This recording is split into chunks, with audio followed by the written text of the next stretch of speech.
On reste aux États-Unis pour vous donner des nouvelles du barrage d'Oroville. Les autorités californiennes sont toujours engagées dans une course contre la montre pour tenter de réparer les déversoirs endommagés. Le niveau du lac, il a légèrement diminué ces dernières heures, faisant baisser les risques immédiats d'inondation, mais de nouvelles pluies très redoutées sont annoncées. Les populations alentours, près de 200 000 personnes, restent donc pour l'heure sous ordre d'évacuation. Théa Bazdarevich. Désert de villes fantômes. Les rues d'Oroville en Californie sont vides, les magasins fermés.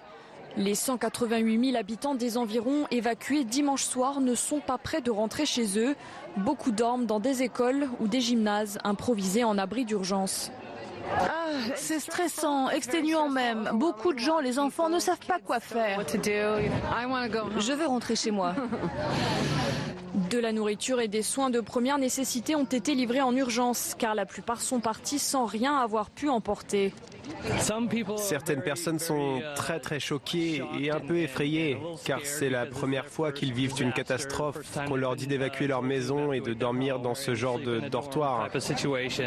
Et ces habitants vont encore devoir patienter, car si le barrage de 235 mètres de haut n'est pas en danger immédiat d'effondrement, c'est le déversoir auxiliaire d'urgence qui fait craindre le pire. Son couvercle bétonné laisse en effet échapper de l'eau depuis plusieurs jours. En cause, l'érosion et la force des courants. Les autorités envisagent de récupérer des blocs de pierre pour les lâcher sur les parties endommagées. Notre objectif est de faire baisser le niveau du lac de 15 mètres, afin de nous préparer à d'éventuelles inondations causées par des orages. Nous avons donné l'ordre d'évacuer car nous ne pouvions garantir la sécurité des habitants et la situation était devenue trop dangereuse.